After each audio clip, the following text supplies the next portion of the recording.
Hai semuanya, selamat datang di channelku. Namaku Ola dan aku senang banget bisa berbagi pengalaman dan wawasan dengan kalian. Hari ini aku akan membahas topik yang berhubungan dengan diriku sendiri. Mudah-mudahan ini bisa menjadi wawasan juga untuk kalian. Hari ini aku akan membahas topik yang sangat dekat dengan kita semua, khususnya aku, yaitu bagaimana hidup sebagai seorang introvert. Apakah kamu pernah ngerasa lebih nyaman sendiri atau dalam kelompok kecil? Kalau iya, video ini mungkin bisa memberikan kamu beberapa wawasan dan tips untuk merayakan keunikanmu sebagai seorang introvert. Introvert adalah seseorang yang mendapatkan energi dari waktu sendiri dan merasa lelah setelah berinteraksi dalam kelompok besar atau dalam situasi yang ramai. Ini bukan tentang tidak suka bersosialisasi, tapi lebih kepada bagaimana kita merecharge ulang energi kita. Beberapa ciri khas introvert antara lain, lebih suka berbicara secara personal daripada dalam kelompok besar atau di depan publik. Yang kedua, menikmati waktu sendirian untuk berpikir dan merenung. Yang ketiga, cenderung lebih observatif. Dia cenderung lebih senang mendengarkan daripada berbicara. Dan yang ketiga, menyukai kegiatan yang tenang, seperti membaca atau berkebun. Perlu diingat bahwa introvert bukan sesuatu yang negatif. Banyak orang sukses di dunia ini yang adalah introvert. Misalnya Albert Einstein dan J.K. Rowling adalah contoh nyata bahwa introvert dapat menjadi kekuatan. Sekarang mari kita bahas kekuatan yang dimiliki oleh seorang introvert. Berikut adalah beberapa kelebihan yang sering dimiliki oleh seorang introvert. Yang pertama adalah kemampuan mendengarkan. Introvert biasanya adalah pendengar yang baik. Mereka bisa memberikan perhatian penuh saat orang lain berbicara. Ini membuat mereka menjadi teman yang baik dan rekan kerja yang handal. Yang kedua adalah refleksi mendalam. Mereka cenderung berpikir sebelum berbicara, sehingga memberikan jawaban yang lebih terukur dan bijaksana. Dalam banyak situasi ini bisa menjadi keuntungan yang besar. Lalu yang ketiga ada kreativitas. Banyak introvert yang memiliki bakat kreatif karena mereka menghabiskan banyak waktu untuk berpikir dan berimajinasi. Mereka seringkali menghasilkan ide-ide inovatif. Dan yang keempat adalah kemandirian. Introvert seringkali merasa nyaman menjalani aktivitas sendiri, yang bisa menjadi kekuatan dalam mencapai tujuan pribadinya. Dan yang kelima adalah kedalaman relasi.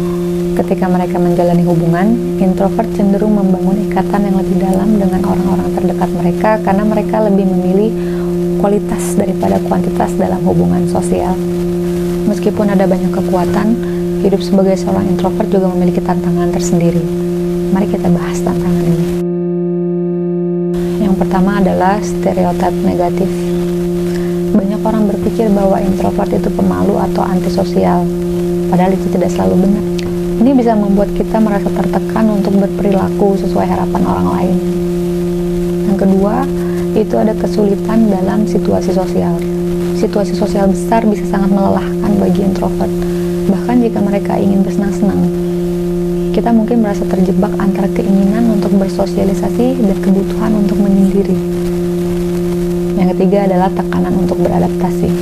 Dalam dunia yang seringkali menghargai ekstroversi, introvert mungkin merasa tekanan untuk beradaptasi dan bersikap lebih terbuka daripada sebenarnya yang mereka inginkan. Sekarang mari kita bahas beberapa tips untuk hidup bahagia sebagai seorang introvert. Yang pertama, jadwalkan waktu sendiri atau bisa kita sebut juga me time. Pastikan untuk memberi diri kamu waktu sendirian setelah berinteraksi sosial agar bisa mengisi ulang energi. Ini sangat penting agar kamu tidak merasa terbebani. Yang kedua, temukan komunitas kecil. Bergabunglah dengan kelompok kecil atau komunitas yang sesuai dengan minat kamu, sehingga kamu bisa bersosialisasi tanpa merasa terbebani. Yang ketiga, latih keterampilan sosial. Jika kamu ingin memperbaiki keterampilan sosialmu, mulailah dengan situasi yang nyaman dan tingkatkan secara bertahap. Cobalah berbicara dengan kasir saat belanja atau menyapa tetangga. Yang keempat, jangan takut untuk mengatakan tidak. Penting untuk mengenali batasanmu dan tidak merasa tertekan untuk menghadiri setiap acara sosial. Ingatlah bahwa kesehatan mentalmu jauh lebih penting. Yang kelima, buatlah ritual menenangkan. Temukan aktivitas menenangkan seperti meditasi atau yoga untuk membantu mengurangi stres setelah berinteraksi sosial. Yang keenam, jadilah dirimu sendiri. terimalah diri kamu apa adanya. Jangan merasa perlu mengubah diri hanya agar diterima oleh orang lain. Jadi itulah beberapa wawasan tentang hidup sebagai seorang introvert. Ingat bahwa menjadi introvert adalah sebuah kekuatan, bukan kelemahan. Mari kita rayakan keunikan kita. Kalau kamu memiliki pengalaman atau tips lainnya sebagai seorang introvert, silahkan tulis di kolom komentar. Terima kasih yang udah nonton. Jangan lupa like, subscribe, dan tekan tombol lonceng supaya kamu gak ketinggalan video selanjutnya. Bye-bye.